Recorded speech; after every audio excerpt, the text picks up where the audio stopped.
Thank you, Denise, and welcome everyone. Is the sound okay here? Yep.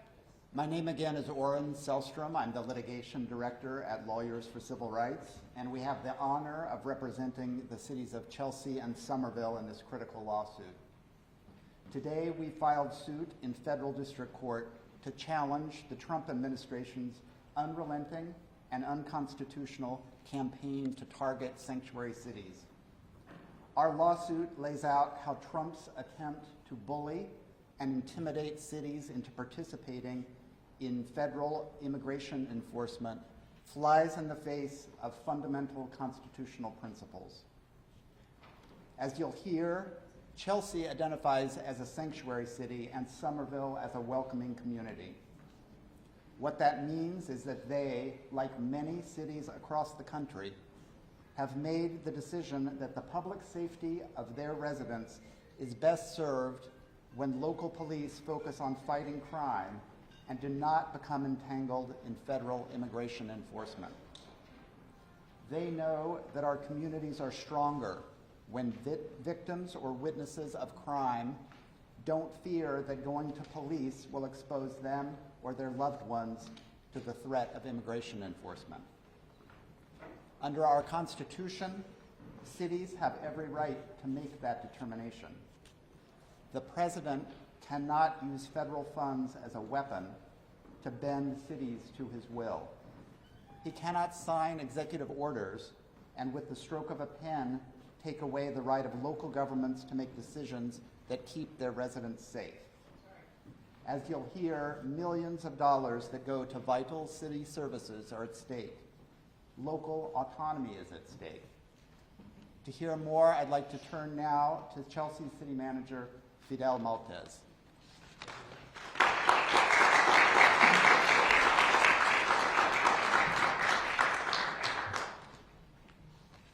Thank you very much, everyone. My name is Fidel Maltez, and I am honored to be the city manager in Chelsea. Today, we stand together, Chelsea, Somerville, and our partners at Lawyers for Civil Rights, to reaffirm our unwavering commitment to our immigrant communities and to challenge unjust federal overreach. Chelsea is a city of immigrants. I will say it again, Chelsea is a city of immigrants.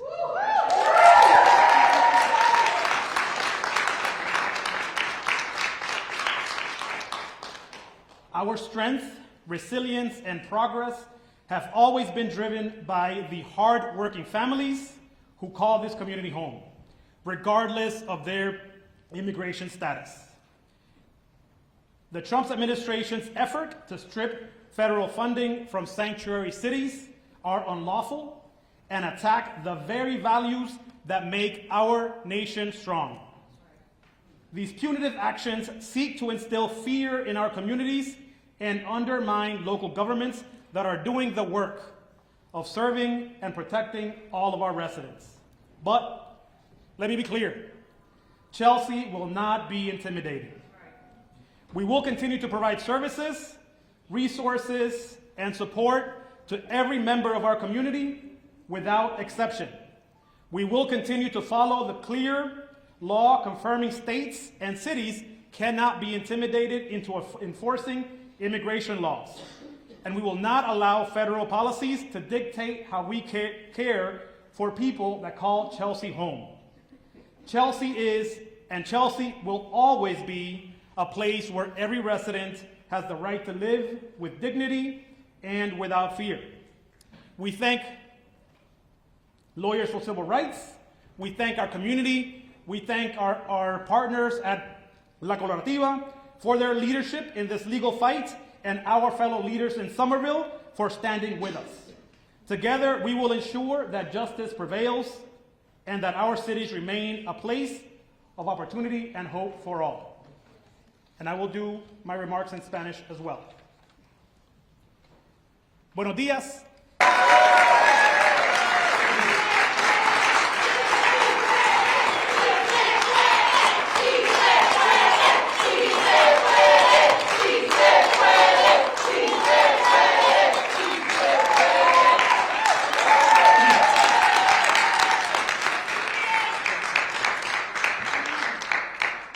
And now I'll hand it over to Somerville Mayor.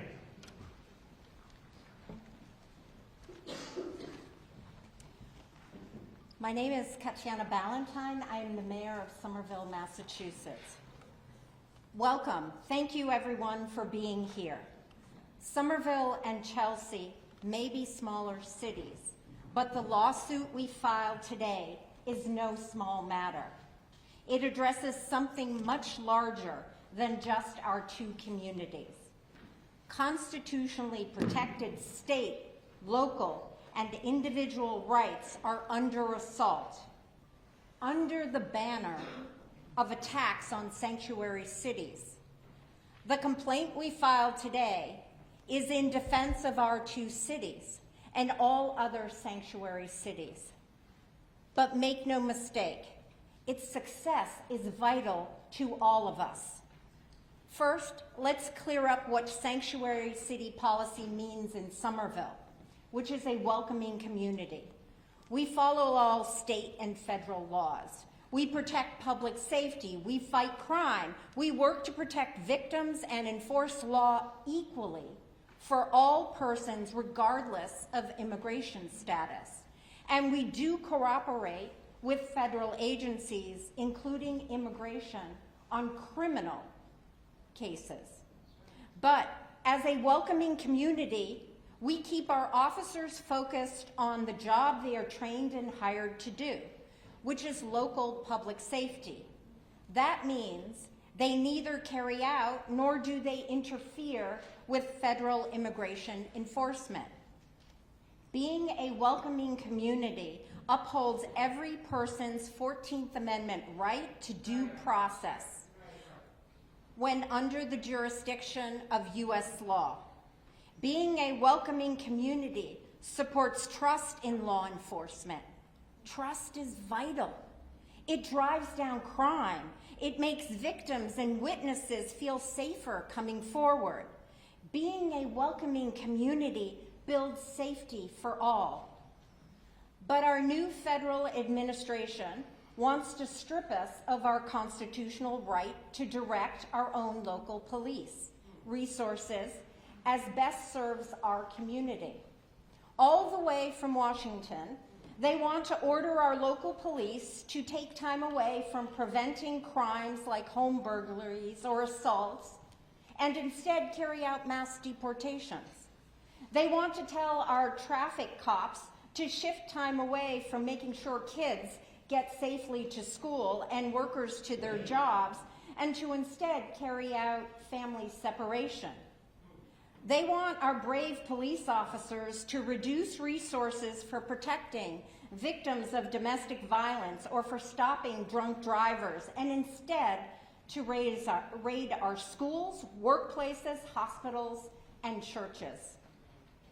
But unless we abandon our lawful policies, unless we take on federal job immigration enforcement, unless we accept this unfunded mandate, unless we storm the local sandwich shops, they say they'll take away our federal funds, funds that we pay taxes for, no matter who it hurts in our community.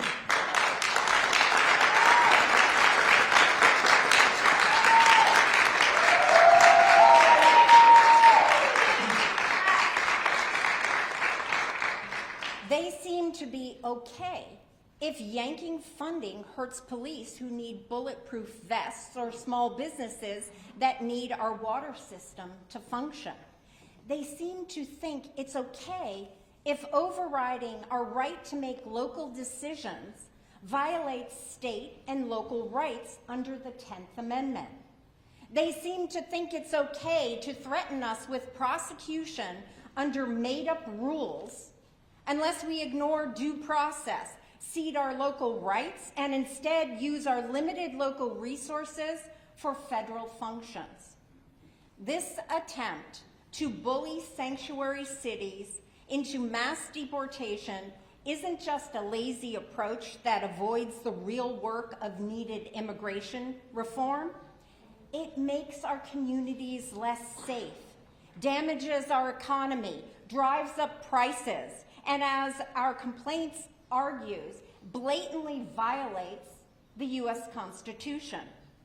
This lawsuit is just two smaller cities doing our part to fight in court against this giant, frankly embarrassing, abuse of power. Again, this has consequences for all of us. In Somerville, our residents know that communities are safer when police focus on preventing crimes and leave federal immigration enforcement to the feds. We know that stripping localities of their right to lawful local policies and ignoring due process erodes everyone's rights. And we know that weaponizing federal funding threatens the health and safety of all residents, be it your neighbor who relies on Meals on Wheels for dinner or a veteran who needs help accessing job resources.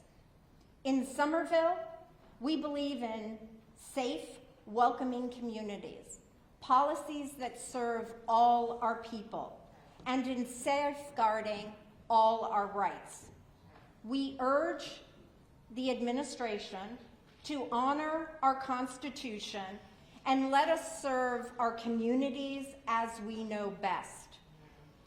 This isn't something you should have to fight for in court, but it's what Somerville and Chelsea are stepping up to do. And I have every confidence that we will prevail. Thank you.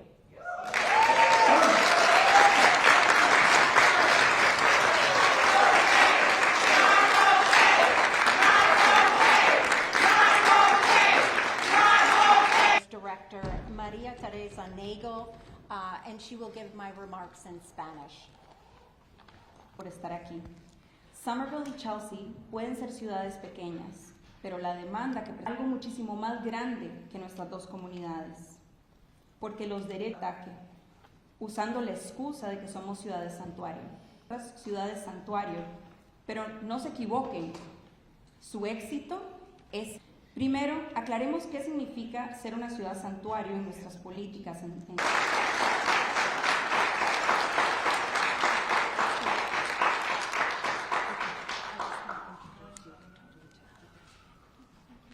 Buenas tardes, good afternoon. Norialice Jesus, Chelsea City Council Representative of District 3 and Council President. I would be remiss if I don't acknowledge first and foremost the people in the crowd. Quiero reconocer que tenemos el pueblo presente hoy y también la colaborativa. Without their leadership, without the boots on the ground, we would not be a sanctuary city today. So Gladys Vega, la colaborativa, and most of our community members, gracias por su valentía.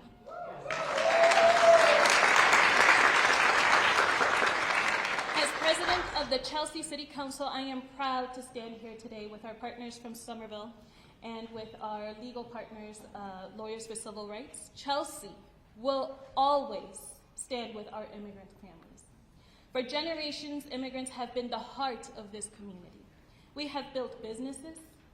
We have raised our blended families. We have strengthened our neighborhoods. And the Trump administration's attempt to strip funding from this sanctuary city is a direct attack on our families and our values.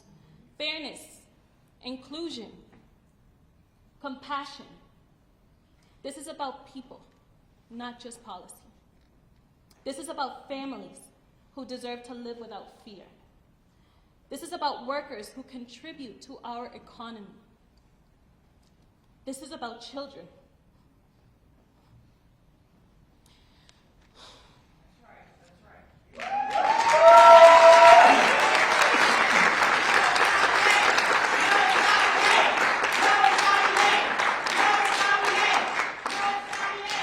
Children who should feel safe at home. Children who should feel safe at school. Chelsea stands strong. We are strong, that's right. And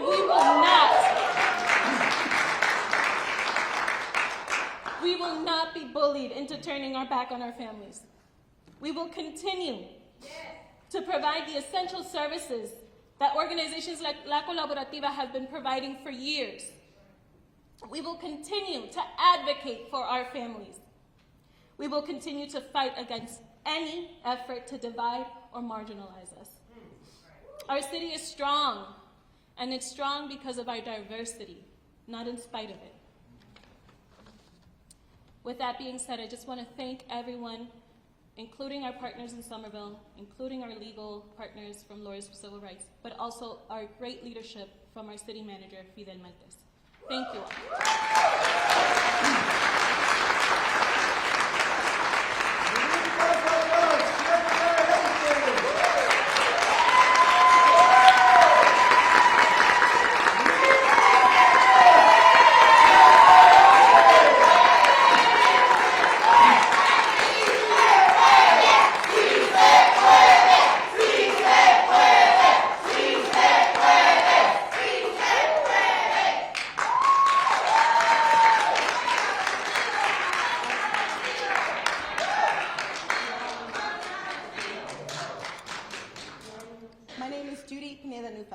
And I'm standing here before you as the proud daughter of 2 immigrant parents.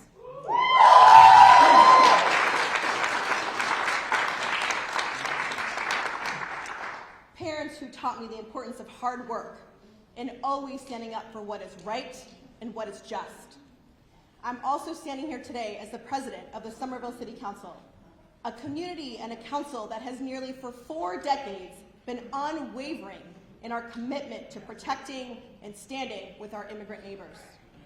Somerville first declared ourselves a sanctuary city in 1987. We reaffirmed that commitment over and over again in 2016, in 2019, and again just last year in 2024, when my colleagues and I passed a resolution making it clear that we will not waver in upholding our values of inclusion, equity, and justice. Our message today is simple. Somerville is a welcoming city, like Chelsea. We will not be intimidated or coerced into policies that betray the safety, dignity, and trust of our residents. And we will fight, both in our city and in the courts, to defend our right to govern in a way that reflects our community values. This lawsuit, it's not just about Somerville, it's not just about Chelsea. It's about the fundamental rights of our cities and towns across the country to decide how best to keep our residents safe. It is about rejecting the false choice between federal funding and standing up for what is right. We know from experience that when immigrants feel safe, our entire community is safer. We've seen firsthand that public safety is best served when trust between law enforcement and the community is strong.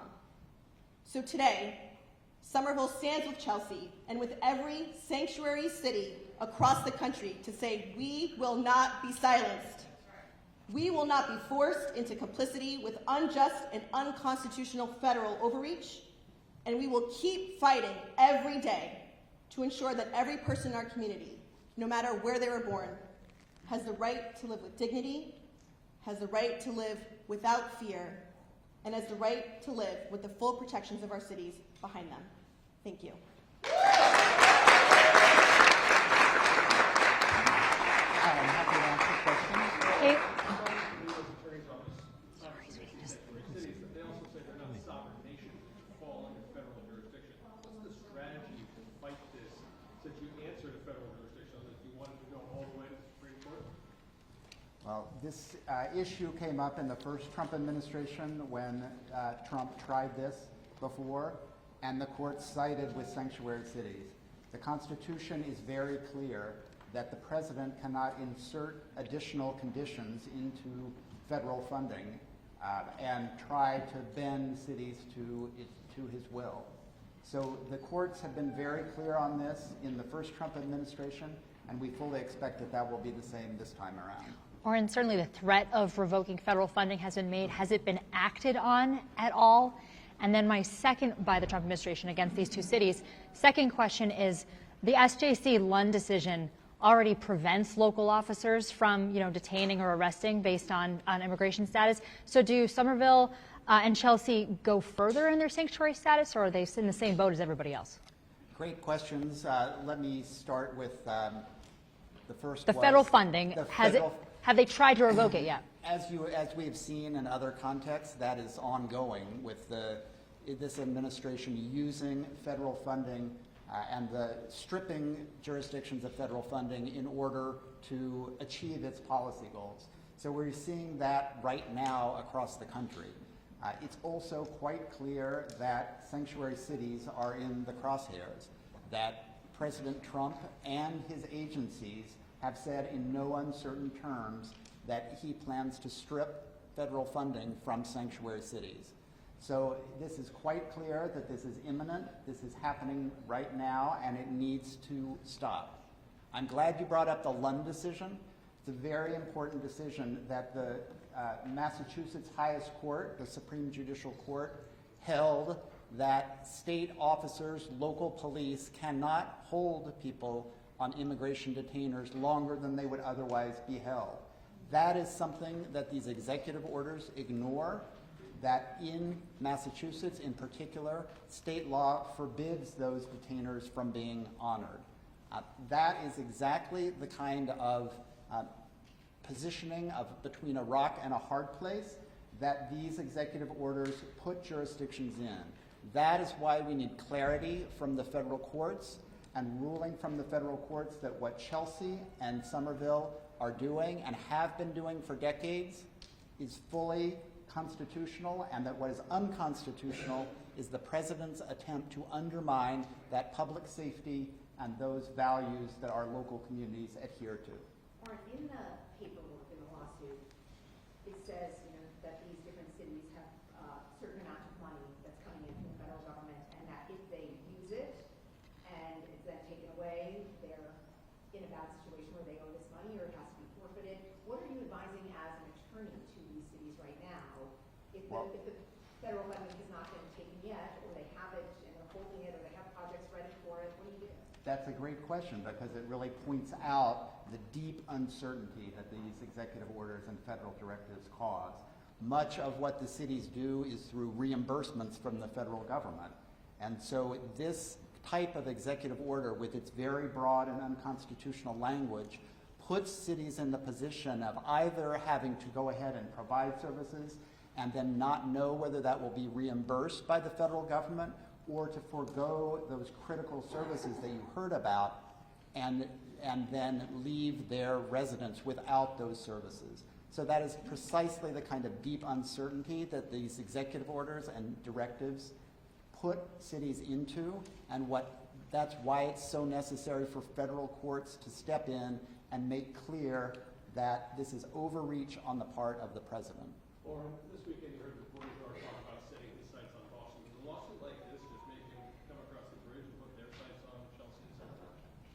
What is clear is that the sanctuary cities are being targeted as we speak. The executive orders and the federal directives could not be more clear in saying that sanctuary cities are going to be stripped of federal funding. The concern would be in doing nothing. The concern is not in stepping forward to assert the rights that cities have, that courts have upheld that cities have. The threat would be to do nothing. That is precisely what this administration wants, is to, by fear and bullying and intimidation, get cities and residents to back down from their values, from public safety promises that they have made for years. That is precisely why federal court action is needed to bring certainty here, and why it is so critical that Chelsea and Somerville are stepping up to challenge this overreach on the part of the president. So when you hear Bowman say what he said, he's going to come to Boston and bring hell with him. When you hear that, you're saying that's not just politics that's being said, that you're taking him at face value when he says that. Certainly, it's to be taken at face value, not only that he's going to target sanctuary cities, but that there is going to be removal of federal funding as a result. So yes, that is why we turn to the courts. When this type of overreach happens, the federal courts stand as a bulwark against that kind of executive overreach. We've seen that many times already, just in the short time since this president has been in office the second time. We saw it many times during the first administration, where it was key that people go to federal court to ensure that their rights are protected. To that point, are you in for a restraining order? Is that the quickest remedy right now? Absolutely. The courts are in place to act quickly when needed. We've seen that already in a number of cases, even in the last 4 weeks. Aaron, have Chelsea. How does it work? What's the timeline to all of this? So you filed the lawsuit today, and then When you file a lawsuit and then the law permits you to move forward quickly to assert your rights through a temporary restraining order, through a preliminary injunction, through other means when that kind of threat is imminent. When do you think you might have a hearing? There's no hearing that's been set now. The case was just filed today, but if necessary, we will move forward to protect the city's rights. Or have Chelsea or Somerville police officers been specifically asked to engage with federal authorities more than they had before Trump came into office? Are they being asked to assist in deportation right now? The policies of Chelsea and Somerville are clear, which is that they do not engage in federal immigration enforcement activities. That was true during the first administration, during the Biden administration, and now. So that is off the table for these entities. To be clear, there is no obstruction or interference with federal immigration enforcement, but the cities of Chelsea and Somerville do not assist in those efforts when they're underway. But no one's reached out. Boston mayor came out and said on the one law about civil detainers, he said that when it comes to criminal detainers, they will get involved. Is that the case with your two cities? As you heard from the speakers, there is a difference between criminal enforcement and civil enforcement. The whole point of the lawsuit is that the cities of Chelsea and Somerville want to have their local police go after crime that is happening, not to engage in federal immigration enforcement, which is a civil matter. So criminal enforcement is something that keeps communities safe. That is why the sanctuary city policies, welcoming community policies exist, is to build that community trust and to keep communities safer. With several other sanctuary and welcoming communities around, how is the size of the suit determined? Excuse me? With several other welcoming and sanctuary communities around in the neighboring communities, how is the size of this suit determined? Certainly Chelsea and Somerville are stalwarts in terms of being sanctuary cities and welcoming communities, and have been for decades. They know that it's important to step up and to assert their rights in this lawsuit that is not only about protecting their rights, but will also protect the rights of other sanctuary cities across the country. What we are asking from the court is that the court rule that the executive orders are illegal and set them aside nationwide. So that is why this lawsuit is so important. Is this precedent setting and any other cities come forward in the last 30 days? Is this precedent setting as part of the new Trump administration? Any other cities come forward in a few months? There's a lawsuit that's very similar in California. This is the first that has been filed on the East Coast. Sorry, still not clear. Were other sanctuary and welcoming communities invited in, or? They're certainly welcome to join. This is a case that is going to have impact beyond these two sanctuary cities. We are certainly welcoming others to join. That has happened in San Francisco as well. They have filed and other cities have joined. That is something that we would welcome if that occurs.